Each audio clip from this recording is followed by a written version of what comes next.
Hey everybody, welcome to this episode of Sustainable Stace. It's all about one thing, transplanting. From this location to a new location. Learn how to do it best and easiest. I'm Stacey Taves. For me, healthy food and sustainability are totally connected. You can grow it yourself. Nature is generous. So on this episode of Sustainable Stace, we're going to be moving a mature plant to a new location.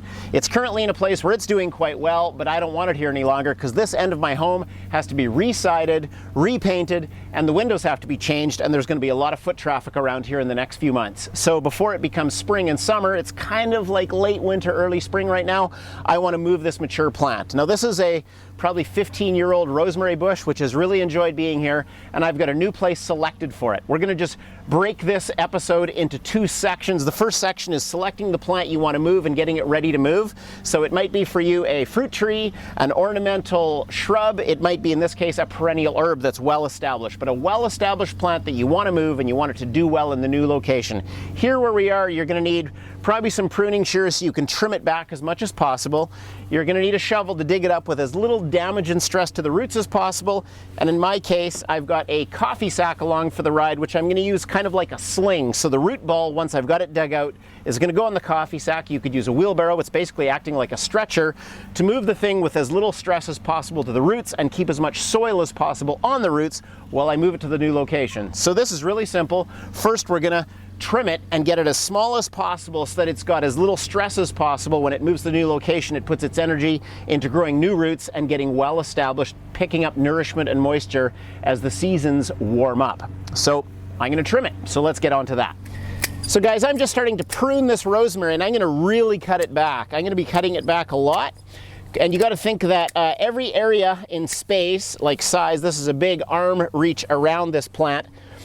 Any tree or branch or shrub you're cutting back, it's got roots underground that are probably extending just as much. And I want to cut this back so much so that as much energy as possible is going to go into its new location being a place where it roots and settles. So when we get into the second step of the video and we're locating it in its new place, we're going to take this pruned back little sucker and try to set it up for optimal success. So I'm really cutting it back, as you can see, and with a fruit tree or anything ornamental, you'd probably want to do the same. You just want to stop all the energy going from the plant into the ends of the tips of the branches. And because this one has started to flower, we definitely have to tell it, let's stop that. That's not the agenda now. We're going to have a new plan, and it's called Change Addresses.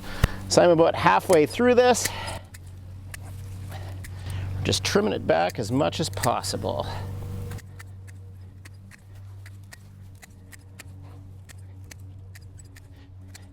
I'm using this time to kind of think about the shape I want the plant to be in its new location. If there's one side of it that's tilted or not symmetrical or not looking the way you want it, this is a nice time to use your pruning, which is going to be so severe and much more than you normally would, as a time to shape the plant for its future location. So I'm just shaping it a little bit while I prune it back. And then obviously how you orient it in the new hole will determine how the branches are positioned towards the sun, because remember, branches act like solar panels and pull energy into the plant to do the old beautiful photosynthesis. Okay, we're moments away from being done, and the plant looks about half the size above the ground now. And it's going to be a lot easier to work with to have so many fewer branches to move, and I'll be able to dig in closer to the roots at the ground as well without all the branches scratching away at me. Okay, so we've done the pruning. Now we're going to get ready for the shovel work. From when we started on this bush, it was at about this size at the time. And I've cut off about half of the wood and branches, which you'd want to do with any plant you're moving, so it's got as little photosynthetic activity as possible, that if you root it well, it'll put its energy into rooting in the new place.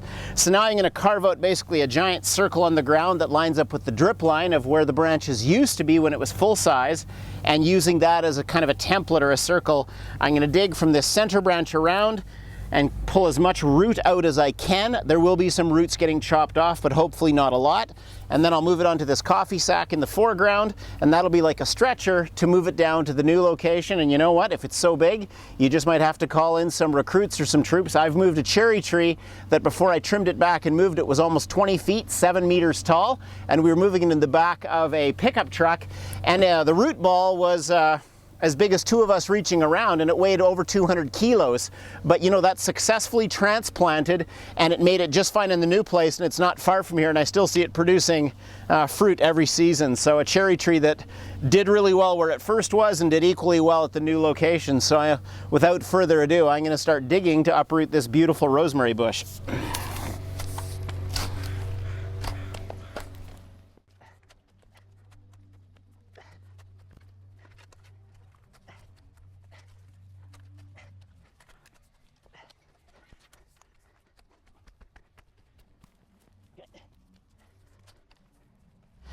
Okay, I've been digging for a couple minutes. It's coming loose, and you can see now that I've got a nice big chunk of root system here, and I'm going to set it down on my coffee sack in the foreground and carry it down to its new location. Let's go, little rosemary. So I'm at the spot where I'm going to transplant my rosemary. I've got the bush there. I've dug a nice big hole here that's bigger than the root ball. In the foreground, I'd put onto some coffee sacks the soil that I'd removed to dig the hole so that I can easily transport it or move it somewhere else if I end up, which I will, with excess soil. I've got a wheelbarrow load of compost that I make on an ongoing basis, which is going to be the main medium that goes around the roots. And then I've got two things to add. One is a bucket of lime to just make sure and neutralize the pH in the soil. And the second is some fish-based bone meal, which is going to be able to help the rooting system take place really well as this rosemary goes through the challenges and the stress of finding its way in a new hole, in a new home, here in a perennial garden where it's surrounded by trees and other little beautiful herbs.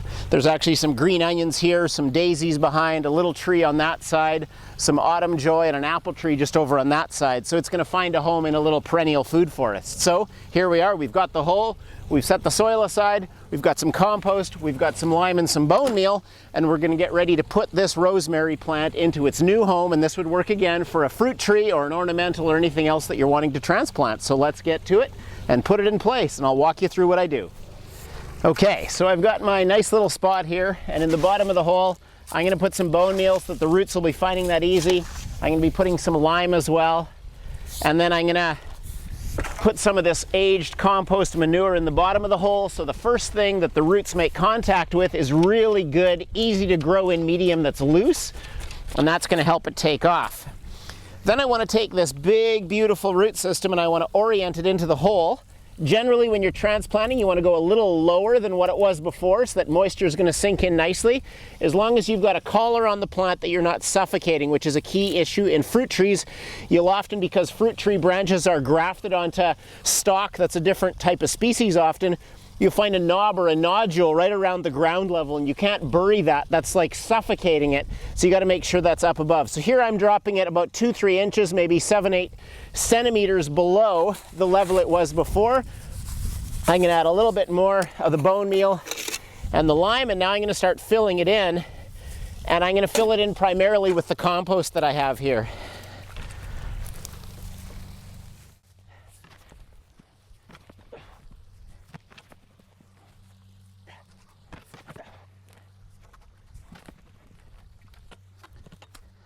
So I've fairly much filled the hole now, but I don't have to yet accept the location or the orientation of the plant. You can see it's leaning back a long ways. The south is the direction that I'm pointing here, so this is leaning hard towards the north. So I'm probably going to orient it up like this, stand it up, and then the loose soil that I've placed on top, I'll push down underneath the root system, and now it's got a really nice orientation that's upright. And if I turn it a little bit more like that, I'm really happy with that because it's going to have the most exposure to the sun that way. So again, I'm going to give it a little bit more of the bone meal around the drip line. So you'll see I've put bone meal in the bottom of the hole, in the middle of the hole, and at the top of the hole, so that as water hits it and it starts to dissolve into the soil, the bone meal is going to be giving lots of opportunity to the roots to root up. A little bit more lime. I'm going to top dress that a little bit. And this is eventually in this flower bed, perennial garden where it is going to have a drip watering system around it. It'll have bark chips and cardboard and coffee sacks right up around it, so there will be no weeds competing for growth. And I'm trusting if I keep it moist in its first year here, this rosemary will take off and it'll handle the conditions that nature throws at it. So I'm just going to put a little bit more compost material, pack it down a little bit with some firm pressure so there's no air pockets underneath so that all the roots can access soil and move. Give it one good watering and we'll be good to go. So let's just finish up.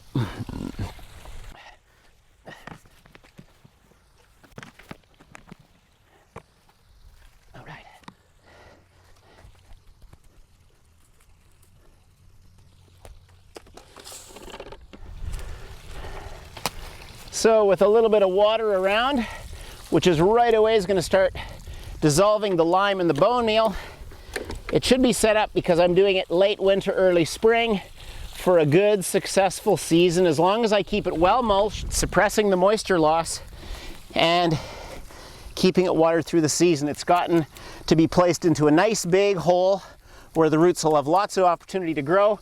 And now I'll be able to work on the siding and the window replacements on the side of my home without harming this little puppy, and just making sure it's as packed down as well as it can so that it's not going to go anywhere.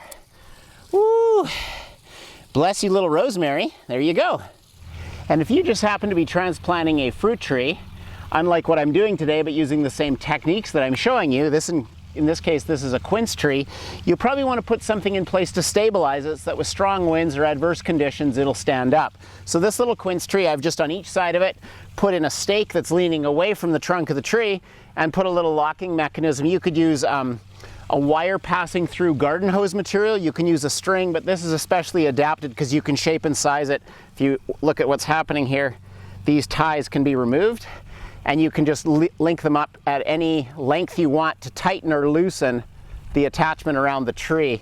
And so that can be a really nice way to stabilize a tree once you've transplanted it so it can't go anywhere in a windy spot. Little tip and trick there. I hope you guys have enjoyed this episode of Sustainable Stace on transplanting. We moved a rosemary bush. You could have moved a fruit tree or an ornamental of some sort. All the principles stay the same on digging a nice big hole on a trimmed down plant, doing as little stress as possible to the root system as you lift it up carefully, take it to its new address, and there a nice big hole ready and waiting with lots of compost, bone meal, and lime to make sure the soil is healthy and receiving it well so the roots can get rocking. And with that pruned down or trimmed down tree, if necessary, staking it in place so it's not going to get blown over on a windy day, keeping it moist right from the start so that in its first season it gets well rooted and takes off.